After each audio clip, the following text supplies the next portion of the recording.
Você já ouviu falar sobre Grigori Rasputin? Provavelmente o conhece pelo apelido sombrio de monge louco. Mas e se eu lhe disser que por trás da imagem mística e excêntrica de Rasputin há algo muito mais complexo? Algo que vai além de uma simples figura religiosa que caiu nas graças da corte russa. E se a sua influência na monarquia fosse apenas a ponta de um iceberg muito mais profundo? Para alguns, Rasputin foi um homem santo. Para outros, um manipulador ou até mesmo um demônio disfarçado. Mas qual é a verdade? Prepare-se para uma jornada ao coração desse mistério, onde exploraremos os segredos mais obscuros e as teorias menos conhecidas sobre esse personagem. Vamos começar. A Rússia do início do século XX era um país à beira do colapso, social e politicamente. Entre a opulência das famílias nobres e a miséria das classes camponesas, emergia uma figura que parecia destoar de tudo e de todos: Grigori Rasputin. Filho de camponeses da Sibéria, ele surgia na corte como um enviado quase sobrenatural, um starets, o homem santo, que carregava consigo uma presença magnética e ao mesmo tempo perturbadora. Sujo, de aparência desgrenhada e com um olhar que dizem ser hipnotizante, Rasputin cativou a atenção da czarina Alexandra e logo se tornou uma das figuras mais influentes da Rússia imperial. Mas o que levou a czarina a colocar tanta fé em um homem de origens tão humildes? Seria a habilidade que ele demonstrou de curar o jovem Alexei, herdeiro do trono, dos sintomas mortais de sua hemofilia? Ou haveria algo mais por trás? A crença fervorosa de Alexandra em Rasputin talvez vá além de suas curas milagrosas e se enraize em um medo profundo que ela compartilhava com o czar Nicolau II. O temor de que, sem o apoio de Rasputin, a dinastia Romanov desmoronaria. Para muitos, Rasputin representava uma verdadeira ameaça, um homem que detinha um poder perigoso sobre a família imperial. Vamos dar um passo atrás e examinar o que sabemos sobre a vida de Rasputin. Nascido em uma aldeia siberiana, ele era um homem comum até começar a realizar supostos milagres e demonstrar visões proféticas. A sua fama como místico começou a crescer e, eventualmente, chegou aos ouvidos da corte imperial. Acreditava-se que ele poderia ver o futuro e até curar doenças através de poderes espirituais. Mas o que exatamente isso significava para a nobreza russa? Imagine a Rússia em um momento de crise. A presença de alguém com uma aura quase divina ao lado do czar e da czarina oferecia uma espécie de segurança. Rasputin se tornou para muitos um símbolo de esperança, mas para outros, uma ameaça. Em documentários recentes, surgiram teorias intrigantes que questionam a verdadeira origem dos poderes de Rasputin. Teria ele realmente habilidades sobrenaturais?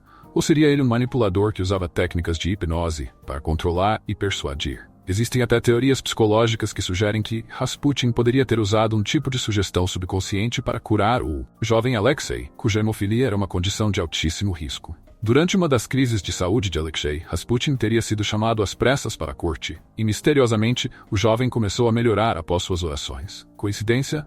Ou algo mais profundo? E qual seria o real poder desse olhar intenso que todos descrevem? Seria uma forma rudimentar de hipnose? Essas teorias nos levam a questionar: será que Rasputin era mesmo o homem de Deus ou um habilidoso charlatão? Muitos historiadores modernos acreditam que ele possuía um conhecimento astuto das vulnerabilidades humanas, que usava a seu favor. E não se pode negar que ele compreendia o impacto de sua aparência. Sua barba desgrenhada, roupas mal cuidadas e a total ausência de higiene, tudo contribuía para criar a imagem de um santo louco. Mas talvez isso tudo fosse, de fato, parte de uma persona cuidadosamente construída, um meio de controlar sua narrativa. Se olharmos mais profundamente, alguns estudiosos de história esotérica sugerem que Rasputin praticava rituais secretos, baseados em antigas tradições pagãs da Sibéria. Há registros de que ele participava de encontros místicos e que seus poderes de cura seriam, na verdade, derivados de uma combinação de técnicas espirituais ancestrais e práticas ritualísticas. Interessantemente, essas práticas sempre tiveram um apelo místico na Rússia, onde muitos ainda acreditavam em tradições populares de cura e feitiçaria. Poderia Rasputin ter usado esses conhecimentos para convencer a corte de sua conexão divina? Além disso, há uma carta deixada por Rasputin meses antes de sua morte, na qual ele teria previsto seu próprio assassinato e o fim da dinastia Romanov. "Sinto que deixarei essa vida antes de 1º de janeiro", escreveu ele ao tsar Nicolau. Mas, se isso acontecer, nenhum de seus filhos e parentes viverá mais que 2 anos. Eles serão mortos pelo fogo russo. Esse texto, que soa como uma profecia sombria, veio a se tornar verdade de forma assustadora quando a família Romanov foi executada pelos bolcheviques durante a Revolução Russa. Será que Rasputin realmente previu seu próprio fim? Ou isso foi uma coincidência manipulada pelos que desejavam amplificar a lenda do monge louco? No contexto histórico, Rasputin surge em um momento em que a Rússia estava profundamente dividida. A Primeira Guerra Mundial corroía as bases da monarquia e as dificuldades enfrentadas pelo povo se intensificavam a cada dia. A imagem de Rasputin ao lado do czar, tomando decisões políticas, enfurecia os nobres e os oficiais, que acreditavam que ele era uma má influência.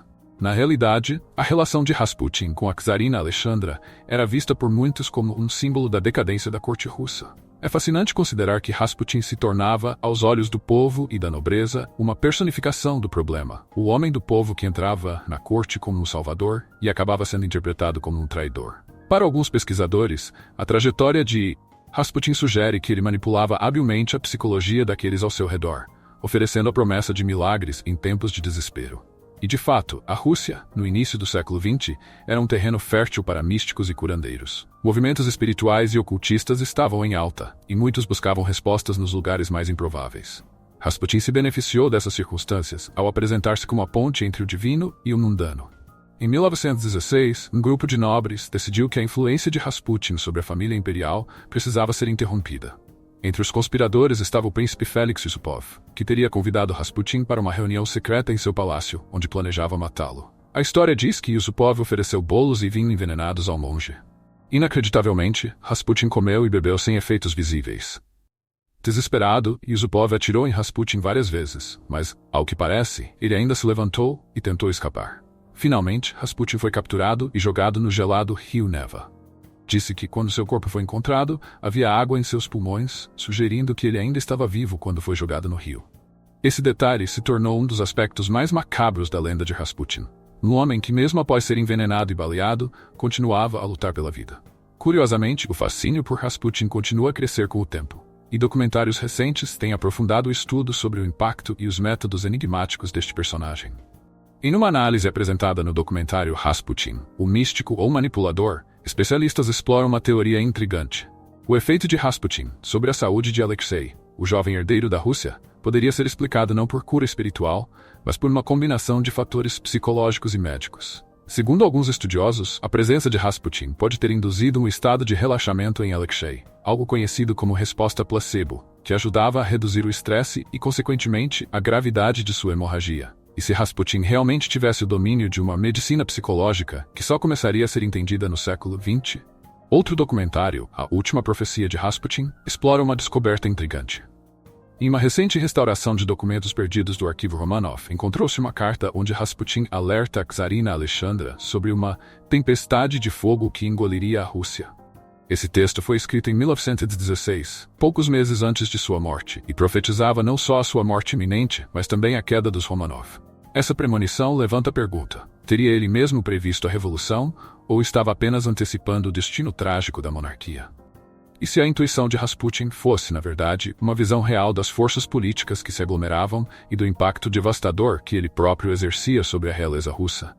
Essas teorias recentes nos convidam a olhar além do folclore e a considerar a possibilidade de que Rasputin compreendia profundamente as dinâmicas humanas e sociais da época, sendo talvez um visionário que viu além das capacidades de seus contemporâneos.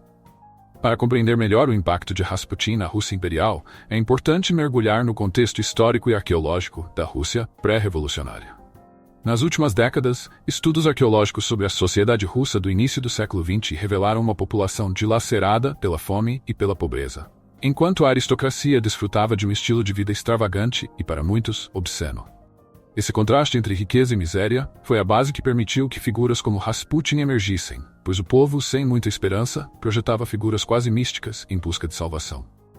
Outro dado curioso vem dos diários pessoais de Alexandra, que revelam um apego quase obsessivo pela espiritualidade e pelo misticismo, especialmente em seus momentos de solidão e angústia pela condição de saúde de seu filho. Ela via em Rasputin não só um curandeiro, mas um guia espiritual em meio à opulência da corte e ao medo crescente de perder o poder. Historiadores sugerem que a entrada de Rasputin na vida de Alexandra também pode estar ligada a práticas espirituais secretas que estavam em voga entre as cortes europeias, especialmente em uma época em que se buscavam respostas ocultas para doenças e tragédias. Essa interseção de desespero, espiritualidade e política não foi apenas única à Rússia. Outros impérios também sofreram o impacto de figuras espirituais em suas cortes, como o Egito Antigo e a China Imperial. Seria possível que a influência de Rasputin não fosse um fenômeno isolado, mas parte de um ciclo repetido ao longo da história? Agora uma pergunta intrigante. E se a influência de Rasputin pudesse ser entendida através de uma lente futurística?